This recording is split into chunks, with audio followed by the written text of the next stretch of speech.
Okay, guys, who wants to see a sloppy stage 1 versus a sloppy stage 2 versus a sloppy stage 3? Oh, yeah, did I mention the sloppy stage 1.5? Hello, everybody. I know you come to this channel. I'm Richard Holder. You probably already know that. I'm at West Tech Performance.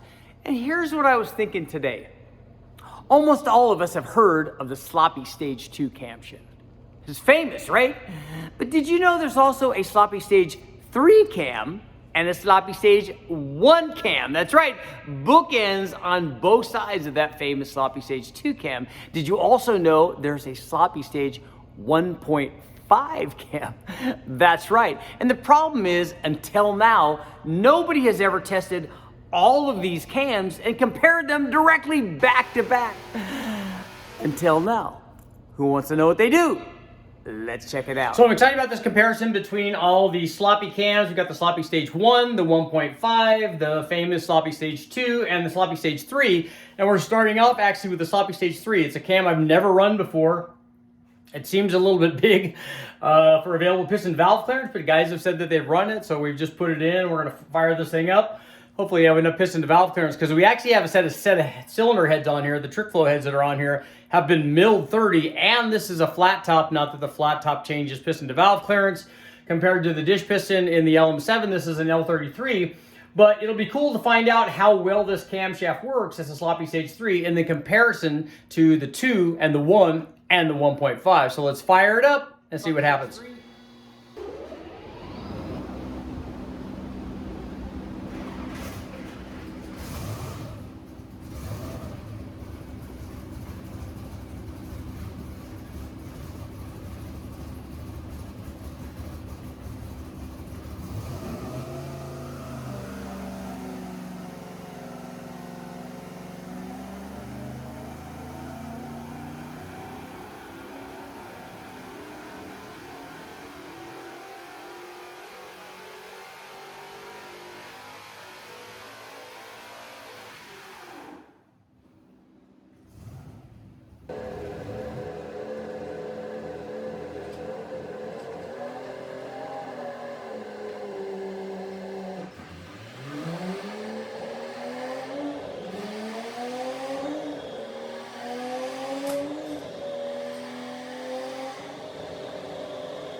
Okay, got the sloppy stage 1.5 up on the dyno. Let's bring the camera in there. Whoa, whoa, whoa, whoa, whoa.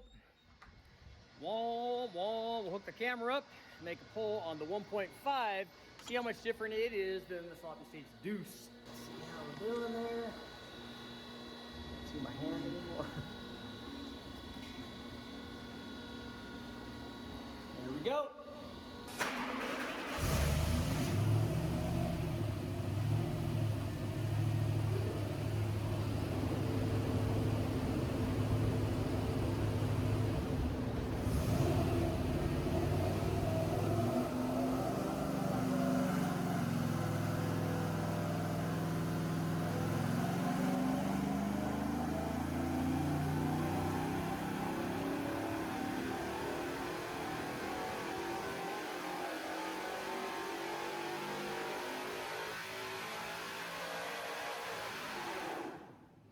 Okay, we've got the final ELGIN cam of the day, sloppy stage 1. Let's find out how it does and how it compares to the 1.5, the 2, and the 3.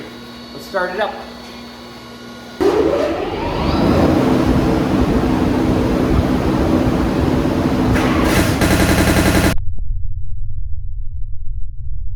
Okay, who saw the fireball?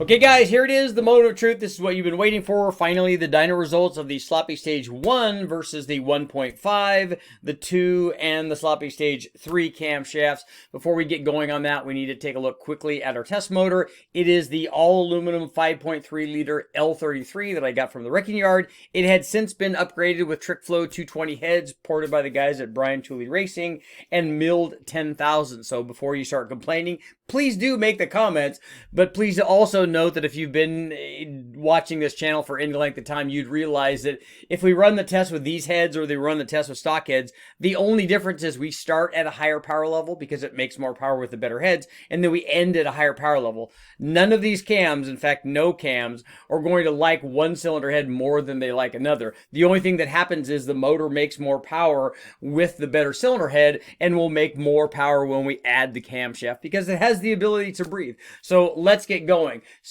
Also on our test motor, we had the factory early truck intake manifold, the early truck throttle body, a set of 1 7/8 American Racing headers, the Mazir electric water pump, 80-pound injectors, and the Holley HP management system as per usual.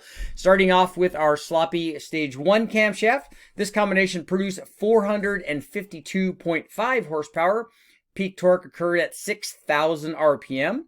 Peak torque, or peak horsepower occurred at 6,000 RPM. Peak torque of 431.6 foot-pounds occurred at 5,000 RPM. You can see a nice broad curve. The sloppy stage 1, a 216, 220 cam did fairly well. And how does this compare to the sloppy stage 1.5? The 1.5 made more power. It is a bigger cam, 220, 224 versus 216, 220. They made almost the same peak torque. The 1.5 had 435.6 foot-pounds, also at 5,000 RPM. But peak power on the 1.5 occurred 600 RPM later. It made 465.7 horsepower at 6,600 RPM. It started making more power from about 5,200 all the way out to 7,000, which is where we rev this thing to, and started making more power on the top end.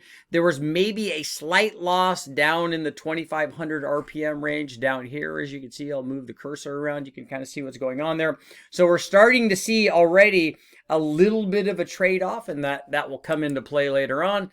So we'll get rid of our 1.5 and bring up the very famous sloppy stage 2. And the sloppy stage 2 was a 228, 230 cam. This one made, the sloppy stage 2 made 475.5 horsepower, also at 6,600. So it made peak power at the same engine speed as the sloppy stage 1.5 did. It also made 434.9 foot-pounds. So, it was a little bit up 3 foot-pounds or so up on the sloppy stage 1, and a half a foot-pound difference between that and the sloppy stage 1.5. There wasn't a big spread in torque production between any of these cams, really. The sloppy stage 2 made peak torque at 5,100 and not 5,000. So, and you're talking about wiggling, a decimal point of a number between what RPM it really made peak torque at. So it was the same. Like I said, 475.5 horsepower at 6,600 RPM, started making more power again at 5,100 RPM compared to the sloppy stage 1 cam. So the 1 versus the 2 did pretty well, but did lose torque down low. So now the one we've all been waiting for, the sloppy stage 3 cam, big power, 490.8 horsepower at 6,800 RPM, so the highest of the 3. Peak torque was 435.5 foot-pounds. Again, not a big spread in torque between all of the cams. The smallest cam made the least amount of torque, and all the other 3 cams basically made 435 foot-pounds. Peak torque on the sloppy stage 3 occurred at 5,400 RPM, so it's definitely shifted peak power higher in the rev range, peak torque production. It did lose torque. In fact, it lost a lot of torque down low. It lost torque compared to the sloppy stage 1 cam all the way up to basically 5,100 RPM, which is why when I'm talking about these cams on a 5.3 or a 4.8, I don't recommend these bigger cams. And for turbo applications, all of the stuff that's happening below 3,500 RPM would also result in reduced torque, reduced turbo spool. So that's something to think about. But if you want to make power out on the big end and you're racing this thing from 5,000 to 7,000 or 7,500 or even more, if you had a shorter runner intake, this sloppy stage 3 cam makes pretty good power. I'll go ahead and put all of them up now so that you guys can see what I was talking about. This would get very confusing. It's pretty easy to see what's happening from 5,000 on out. 1, 2, 1, 1.5, 2, and 3, pretty easy. But through the rest of the curve, it's kind of harder to see. At the beginning, we see, hey, look, the sloppy stage 1 and 1.5 made almost the same torque. The sloppy stage 2 dropped torque. The sloppy stage 3 dropped even more torque. I'm Richard Holder. There it is. Make sure to like, share, subscribe, ring the bell, do all that stuff. I'll keep testing.